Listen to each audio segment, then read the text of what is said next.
Bonjour à tous et à toutes, bienvenue ou re-bienvenue sur ma chaîne. Alors vous l'aurez compris par le titre de cette vidéo, aujourd'hui je vous parle de la marque de chaussures aux semelles rouges, cette marque que j'affectionne tant et bien évidemment je vous parle de Christian Louboutin. Alors si vous êtes fan de chaussures, si vous êtes fan de la mode, du luxe à la française, je vous invite à tout de suite rester sur cette chaîne et regarder cette vidéo.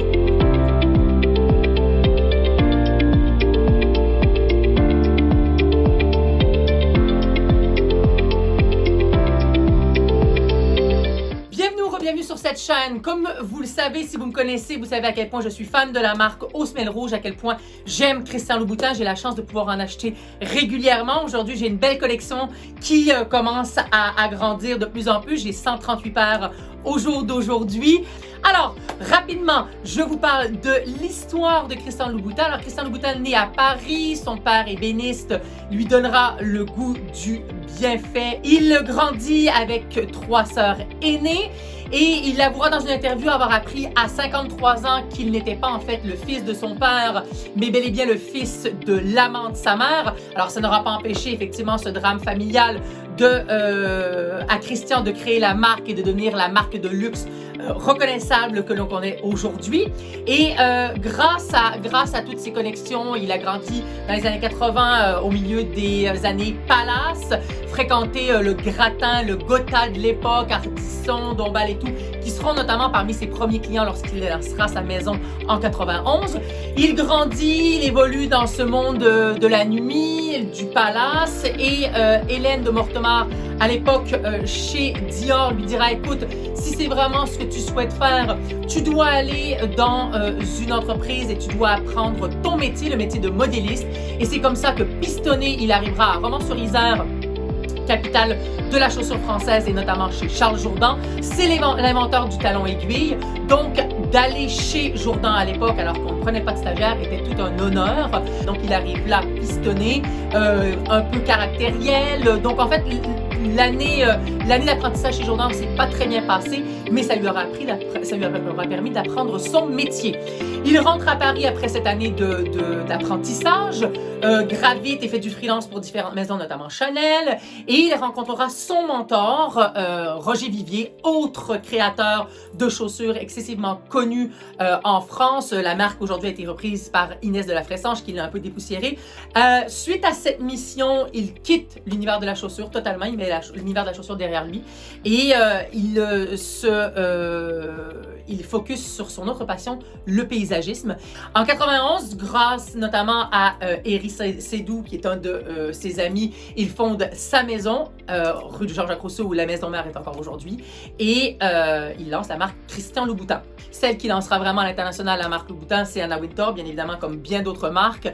De passage à Paris, décide de faire 2 articles sur la maison après y être passé, et aujourd'hui, l'histoire n'est plus à expliquer. C'est vraiment un parcours de ses connaissances et de ses ouvertures de boutique à l'international qui ont fait qu'aujourd'hui, c'est la marque de luxe la plus reconnaissable, du moins dans l'univers de la chaussure. Cette semelle rouge, tout le monde, même les gens qui ne sont pas forcément fans de chaussures, savent que quand ils voient une semelle rouge, c'est « Ah, ça c'est Christian Louboutin ». Alors, pour la petite anecdote, sachez également que la semelle rouge, au départ, n'était pas rouge. Alors, c'était le premier modèle que Louboutin a fait, qui s'appelle la Pensée. Alors, ce n'est pas tout à fait celui-ci, mais celui-ci en est un dérivé. C'était une chaussure à bout pointu, en satin, avec cette grosse pensée, donc la fleur. Et en fait, les semelles des premières collections Louboutin étaient noires. Et lorsqu'il était dans ses ateliers, son assistante était en train de se faire les ongles et Christian Louboutin a pris le vernis à ongles, qui en l'occurrence est un vernis à ongles Chanel, et a peint la semelle rouge de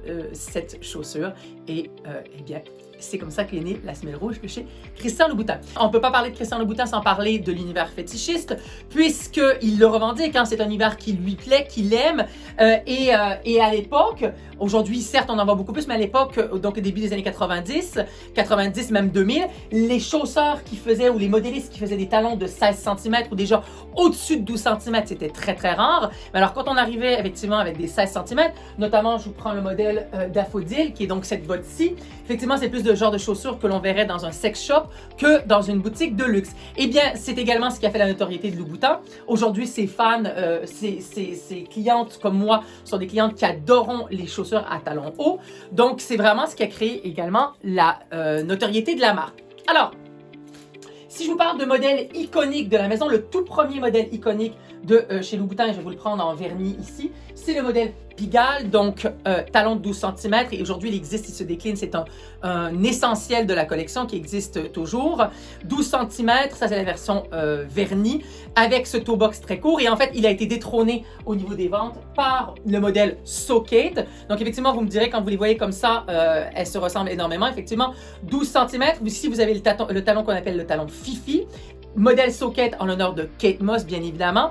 Et en fait, donc, la différence ne s'arrête pas là, puisque le talon est différent, bien évidemment, mais le toe box également est différent. Si vous regardez, le toe box, ici, ce qu'on appelle ici, la partie des orteils, la version sur la Pigalle est beaucoup plus courte et beaucoup plus décolletée, là où celle sur la Socate est beaucoup plus étroite et fine. Donc, c'est aujourd'hui le modèle qui a détrôné la Pigalle. Moi qui suis fan et qui ai énormément de modèles Socate, j'ai tendance à revenir en ce moment sur la Pigalle parce que je la trouve plus confortable pour passer une soirée. Il s'agit de deux modèles iconiques. Vous avez également le modèle iconique qui s'appelle la Lady Peep. Donc, un peep-toe, hein, bien évidemment, pour les orteils, un peep-toe, talon de 15 cm avec ce plateau, modèle également iconique qui se fait encore. Il existe également dans sa version slingback, c'est-à-dire donc ouvert à l'arrière. Celui-ci est magnifique. D'ailleurs, Kylie Minogue le portait dans une de ses vidéos. Ici, dans sa version stud. Et vous avez également celui qui s'appelle le modèle Very Privé, qui est un modèle excessivement confortable. Ça, c'est l'ancienne version avec le talon plus large, le même talon que la Lady Peep. Aujourd'hui, le Very Privé se fait avec un talon aiguille comme la Socate. Chaussure excessivement confortable. Donc ça, c'est un des autres iconiques de chez Louboutin, donc le Very Privé. Et ensuite, qu'est-ce que j'aurais comme modèle iconique? Alors, vous avez je pense que c'est Lips, celui-ci. C'était toujours dans cet univers du fétichisme. Ce talon clou, ce talon vraiment excessivement fin. Je les ai très peu portés parce qu'elles sont excessivement inconfortables, mais c'est Lips parce qu'il rappelle la forme des lèvres. Très, très beau modèle qu'il a lancé. Donc, effectivement, vous vous dites dans les années 90, il n'y avait personne d'autre qui faisait des chaussures comme ça et ça a fait notamment sa notoriété. Aujourd'hui, moi, c'est vrai que j'ai plus tendance à aller chercher des chaussures sans plateau puisque je trouve que c'est des questions de mode, bien évidemment. Et si vous avez vu mes reviews sur d'autres chaînes, j'ai tendance à dire que les chaussures à plateau, ça fait pute. C'est mon avis personnel, mais je sais que c'est des phénomènes de mode, on y reviendra très certainement. Aujourd'hui, je suis beaucoup plus vers les chaussures sans plateau. Je vous parle toujours de l'univers fétichiste, donc c'était également le premier à faire des 13 cm, là en l'occurrence dans un 41,5, c'est un 13 cm et demi de hauteur, donc c'était le seul à faire ce type de chaussures en dehors des maisons comme Maison Ernest qui sont spécialisées une fois de plus là-dedans. Aujourd'hui, malheureusement, Louboutin ne fait plus de 13 cm sans plateau, puisque évidemment, marché de niche et les clientes ont déjà la difficulté à marcher avec des 12 cm, donc encore moins avec ce type de chaussures. Enfin, je terminerai en vous parlant un peu d'un modèle, du moins le modèle le plus, celui qui a plus de valeur monétaire, c'est celui-ci. Donc le modèle s'appelle Decora Pump. On l'a vu porter par Beyoncé, toutes les grandes stars, Nicki Minaj et compagnie. C'est en fait un daffodil, hein, donc le même principe que la botte que je vous ai montré tout à l'heure, mais en version chaussure. Alors, je ne la porte plus parce que je fais déjà 1m74 et avec ces chaussures, je fais 1m90.